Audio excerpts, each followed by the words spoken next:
I had always heard that it was important to maintain strong boundaries, clear boundaries between parents and kids, which you can already know I failed at, but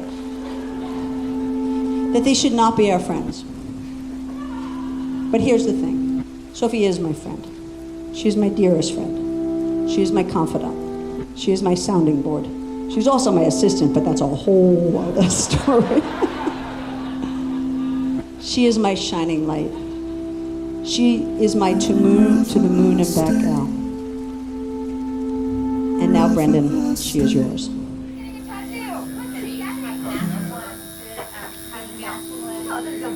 How did I know I was in love with Sophie? About a month after Sophie and I started dating, a development exec at Lifetime drunkenly texted me about having some sex. I immediately replied, "I can't. I think I'm in love with someone." She texted back, "Who, the 24-year-old?" I replied with a simple yes. She replied with a shrugging emoji and a clown face emoji. And the rest, as they say, is history. We all want the people that we love to end up in the right place. And it's a beautiful thing to see these two people standing here today, together, right on time, exactly where they are supposed to be. True love, big weddings, lifelong commitments, or commitments of any kind, really. I just didn't believe in it. And there's a part of me that still doesn't. But that part gets smaller and smaller each day. And it's shrinking because I believe in you. I believe in you more than anything else in this world. And I believe in us.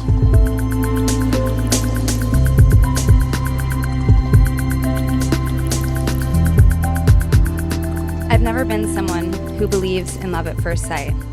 But the first time I saw you, I literally said, "Who is that? And when can I marry him?" And though I'm not sure if that was fate talking or just pure teenage lust, because you're extremely handsome and I'm actually a teenager, meeting you felt like being hit by a ton of bricks. I couldn't shake the feeling, and I still haven't.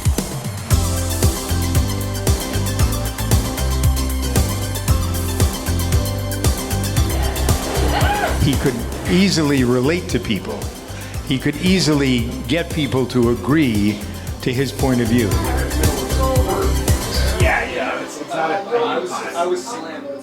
Underneath a turtle shell of tattoos is one of the warmest, kindest people I've ever had the privilege of knowing, and that's really what it is a privilege. I realized that Brendan was something the Strauss family hadn't had in a very long time, which was a 40-year-old. Baby, I love our relationship.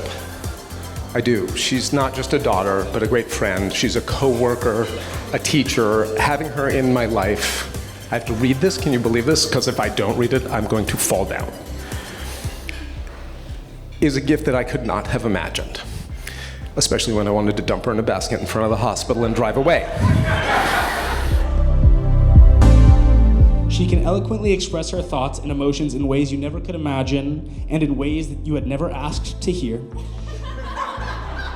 But just as well, she can listen, and she has always been an important shoulder for me to lean on, a powerful role model, and a voice that I promise you will not go unheard.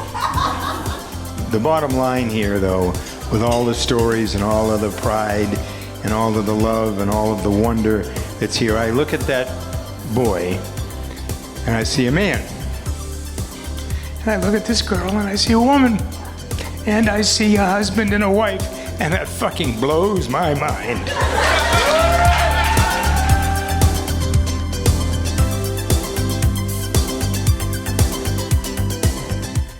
Brendan and Sophie, you make us feel optimistic and overjoyed today.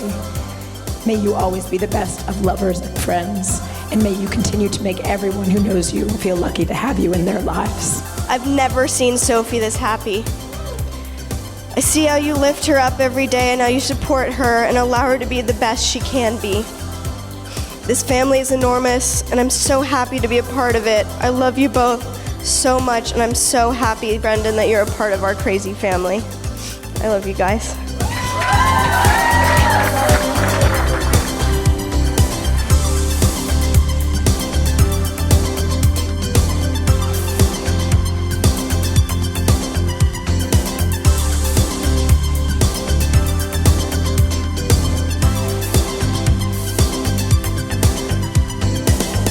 You have changed my whole life.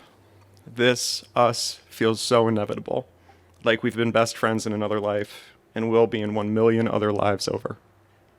You make me feel so seen. You let me be all the contradicting, shifting things I need to be, and have an uncanny way of encouraging me to lift up and figure out every crazy part of myself.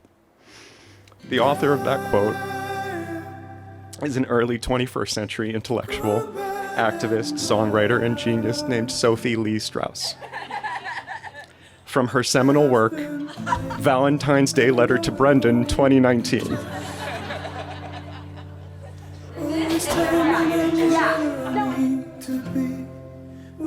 Sophie, as I'm sure many of you here know, has an incredible ability to make you feel both loved and heard and a part of the family. And I'd like to think that that's what's happening here today, is a growing of family and a sharing in this experience of love, because not only did Sophie's words keep her from losing a brother, but her uncanny ability to grow a family has brought me a new brother in Brendan.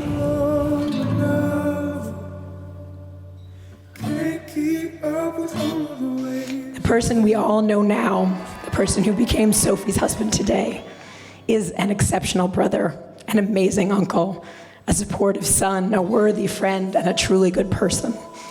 It hasn't always been easy being him, which makes it all the more remarkable that he has become who he is.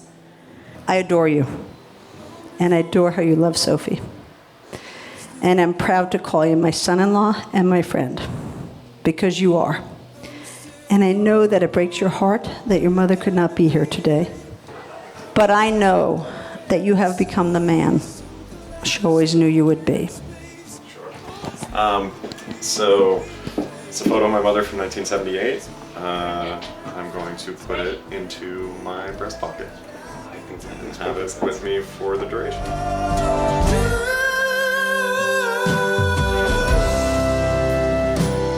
You love me for all the best and worst parts of me. And I know that that sounds cliche, but it's true. Like, yeah, you love me because I'm a caring and intellectual Jew broad with a great rack, but you also truly, deeply love me.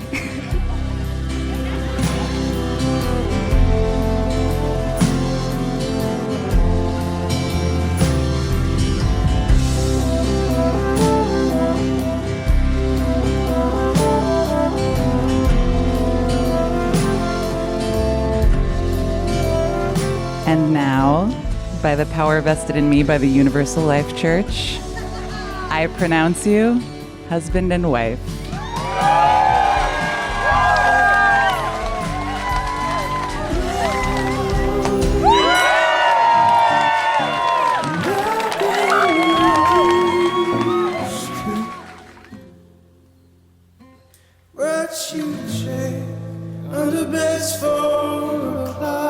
And when I think of how the stars or fate or chaos or whatever we do or don't believe in manage to align like that, to bring us together in this infinite expanse of time and space, it's hard to feel angry because I know that with you, I'm the luckiest girl in the world. And I never knew it could be this good, and I love you.